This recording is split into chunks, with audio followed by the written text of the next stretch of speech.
Récap de trade du 18 août. J'ai pris une position sur l'Orcade. Je vais vous montrer un peu ce que j'ai fait. Enfin, je vais vous montrer. Hop. On est là. Super. Donc on est là ce matin. On va montrer un petit peu les grosses dimensions. Bon, l'idée c'est qu'on est haussier, tout le monde le voit. Et voilà comment on décortique une structure en 6 heures. Low, high, low, nouveau high, low, nouveau high. Donc on travaille là-dessus, entre ces deux, ces deux endroits-là, ici et ici.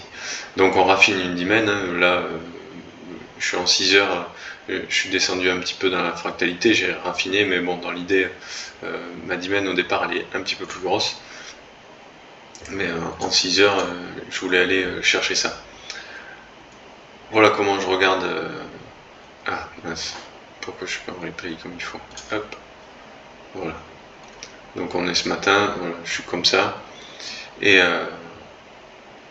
je rentre dans cette dimension là, j'observe de la liquidité, mon mouvement de liquidation vient juste de se faire, je suis pas en 15 minutes, je suis plus bas dans la fractalité, je pense que je suis en 5 minutes, 2 minutes, parce que je suis sur une dimension 1 heure. Donc on voit bien l'accumulation, hein, de mon point de vue. Ça, je vais l'effacer, je l'avais mis un petit peu après. Hop, il faut que ça sorte. Donc, preliminary support, bind climax, automatic rally, second retest, second retest, second retest. On crée de la liquidité hein, déjà avec le lot qu'il y avait un petit peu avant. J'ai celui-ci, donc voilà, j'ai 3 touches. On voit, il y a des trends un peu partout et là on liquide. Ouais, je m'étais mis en 1 minute même, exactement. Donc je suis comme ça. Ici, je marque mon BOS. Je dis qu'une fois qu'on va venir casser, normalement, je pourrais prendre une position. Voici. Donc mon BOS est là. Ici, j'ai mon mouvement de liquidation. Et je prends une première position. Comme ça. Au BOS. À peu près. Et je suis là. Et l'idée, c'est d'aller chercher au moins les 1 heure là. Donc j'avais 4. Ouais, j'avais 4 contre 1, quelque chose comme ça. 4,5. Et en fait, je vois le prix manipulé. Et retracer un petit peu, je suis rentré trop tôt, c'est dommage. Bref, je suis pas. Enfin, voilà, ça a retracé, j'aurais pu avoir de meilleures performances, hein, toujours pareil, mon billet est haussier, donc voilà, on aurait pu faire quelque chose d'un peu plus intéressant, surtout que si je le fais pas dans la précipitation, mon mouvement de liquidation c'est celui-là, donc j'aurais au moins attendu de revenir dans les 50%, ou sinon j'aurais initié plusieurs mouvements, enfin plusieurs positions dans ce mouvement quoi. Et je l'aurais fait plutôt comme ça, et voilà, là on retraçait aux 50%, ça aurait été intéressant de venir chercher une entrée là-dedans. Donc bon, je me suis un peu précipité, j'ai pas attendu le retracement, c'est dommage. Il y a quelque chose qui joue pas dans ma faveur, c'est cette trendline. Parce que imaginons que là j'ai mon accumulation ici, une redistribution, et que là on fait un peu de liquidité, on vient chercher la trendline, on referme les positions et on repart à la baisse. Ça aurait pu être possible. En revanche, si ça c'est mon accumulation, là j'ai ma trading range et donc au minima on va aller la chercher. Donc dans ma position elle n'est pas non plus trop déconnante parce que j'ai du 1 pour 1 pour me protéger, ça allait à peu près. Et là le prix manipule. Il manipule, alors je vais virer la position, on va la sortir, on va la mettre sur le côté là. Non, je vais l'écraser. Hop. Et là mon prix manipule. J'ai une trading range qui est là pour un buy climax, automatic rally, on vient faire des secondary tests un peu partout. Là je crée de la liquidité, j'ai un premier mouvement de liquidation, j'ai pas franchement de BOS, on reliquide une deuxième fois et mon BOS je l'observe ici. Donc là je casse ma structure et je change de sens. Donc l'idée c'était qu'on a fait la petite distribution là, on est passé sous la trading range qui se trouvait là et on vient réaccumuler des positions, on liquide et voilà.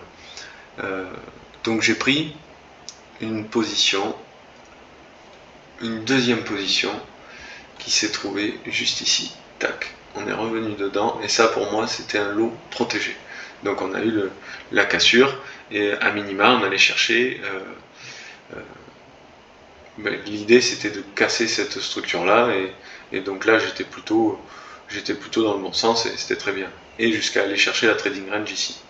Donc ouais, je crois que je suis comme ça à peu près. Et voilà ce qui se passe. Tac. Donc là je reviens à l'intérieur, refermer les positions. Et voici ma position. Et là le prix tricote un petit peu jusqu'à finir simplement par partir. Voilà. Et là ça devient intéressant. Comment je manage? Simplement, je mets mon SL ici, je passe BE très rapidement, et là j'ai déjà 3 R, donc ça devient très intéressant. J'ai pris une très belle position où j'ai littéralement 2 pips de SL, un petit peu moins je crois. Donc voilà, je viens chercher la trading range, on se rappelle, de la plus grosse accumulation qu'on a là, avec ce mouvement là de liquidation. Enfin, ma position elle est superbe, et je viens chercher cette trading range. Je suis à 4 contre 1. Je rappelle, mon objectif il est là, donc je suis à 17. On est déjà à 4 contre 1, et voilà, c'est formidable. Je prends pas de partials, alors que habituellement j'en prends plutôt rapidement. Je coupe la position en deux selon mes critères et mon système. Et là, ce coup-ci, j'en prends pas, donc je suis encore à risque plein, mais bon, je passe BE. Il n'y a que les commissions qui impactent un peu ma position, et voilà. Et là, le prix retrace. Donc je me dis, bon, c'est pas grave, on va avoir droit à une réaccumulation et repartir à la hausse. Pas du tout, on s'approche très proche de mon SL. Ici, voilà, je coupe la position en deux de peur de me faire liquider et de m'asseoir sur le montant de la commission, parce que pour le coup, avec 2 pips de SL, j'ai une très grosse commission. Et donc voilà, en passant BE, ben, je gagne rien, je perds rien, uniquement la commission, et que j'ai récupéré là, que j'ai extrait à ce niveau-là, et puis le prix vient me sortir, quoi. Donc j'ai pas gagné, j'ai pas perdu. Oui, pardon, j'avais oublié de parler de la première position. La première position, je l'ai clôturée à BE, pareil, j'ai pas gagné, j'ai pas perdu, parce que ça me paraissait pas cohérent d'avoir 2 risques pleins sur une même position. Donc là, j'avais une meilleure entrée. Dès que la première entrée est arrivée à son point d'équilibre, je l'ai coupé. Donc voilà. Qu'est-ce qui s'est passé? Je me suis protégé à la trading range. En revanche, j'aurais surtout pu prendre des partials. Et je me fais sortir. Alors je me demande si on vient pas manipuler un petit peu dans cet order block là, et pour repartir à la hausse, hein, parce que si on observe un peu la structure, j'ai un low là, un high ici, on l'a pas franchement cassé. Si on veut dézoomer un petit peu, j'ai plutôt même un low ici et un high ici, donc pourquoi pas refaire des plus hauts. Bref, voilà comment c'était initié ma position. Et finalement, eh bien, on vient tout casser. Ce que je pensais être protégé, donc ça s'est transformé en redistribution. Donc on les voit bien, hein, l'accumulation bien identifiée, trading range bien identifié. On vient la chercher, donc grosse récupération de liquidité. Cette trend aussi aide à récupérer de la liquidité, et derrière on plonge. Et on plonge assez rapidement.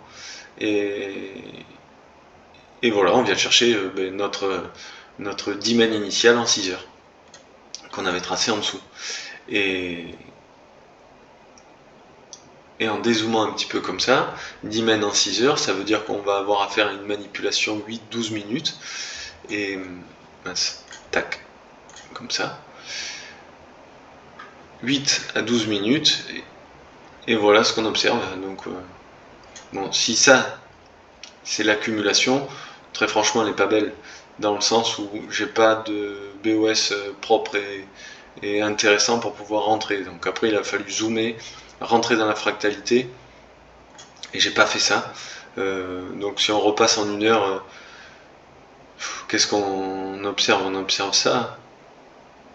On observe plutôt ça. Voilà, donc tout ça c'est bien mitigated, ça fait des petites mèches, ouais allez, on serait là-dedans sur du 1 heure. Allez, si on va être un peu plus comme ça en 2 heures. Hop. 2 heures peut-être ça pourrait aller. Et voilà, mais mon mouvement de liquidation il est là. Ça a été comblé, j'ai très peu d'imbalance. Voilà comment on aurait pu la raffiner. Le problème c'est qu'après il fallait se mettre en 2 minutes pour observer une accumulation.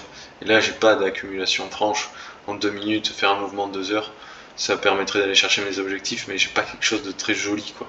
Je vois pas d'accumulation, j'en vois une petite là en 30 secondes là, vous devez sûrement, on doit l'apercevoir. Mais voilà. Par contre, on a une belle création de liquidité, on vient liquider la trendline, ici on fait le break of structure, et on revient dedans pour après repartir et faire des plus hauts. Et c'est ça que j'ai loupé en fait aujourd'hui. C'est de prendre des profits à la trading range parce que j'avais une forte zone de retournement, et pour le coup sur 4R ça aurait été intéressant de couper cette position en deux pour aller chercher après plus haut et rester conservateur, mais au moins prendre des profits pour passer cette journée en positif. Et là après bon, j'étais pas devant les écrans donc j'ai pas vu, mais après analyse voilà ce que ça donne. Là on n'est plus en mode replay, c'est tout est fait comme ça et voilà. Donc là on avait une plus grosse accumulation, on repart certainement pour faire des plus hauts. Donc maintenant on retrace et voilà. Là j'ai une distribution. Alors je sais pas trop d'où elle intervient, pourquoi elle vient là, juste pour faire un retracement, j'en sais rien. Mais voilà. Outil intéressant aussi à aller chercher, c'est tac, dans mes indicateurs, c'est le volume gamme fixe. Donc le volume gamme fixe, on va prendre cette réaccumulation et on va voir où ont été mis les ordres. Donc cette dimen est importante. Celle-ci aussi, vous me direz, pour faire la redistribution, parce que pour le coup, il y a quand même pas mal de volume. Mais là où on a le plus de volume, c'est là. Et en dessous, on n'a plus grand-chose. Et c'est chirurgical. La mèche, elle vient toucher le point rouge, elle repart, quoi. Donc ça devient intéressant. C'est ça que j'ai pas fait. J'aurais dû être un peu mieux regardant pour savoir sur quelle dimen on allait réagir. Et voilà. Bon, encore une fois, j'avais plutôt le bon scénario. Maintenant, la difficulté de ce métier, c'est le timing. Donc, voilà ce que je peux en dire.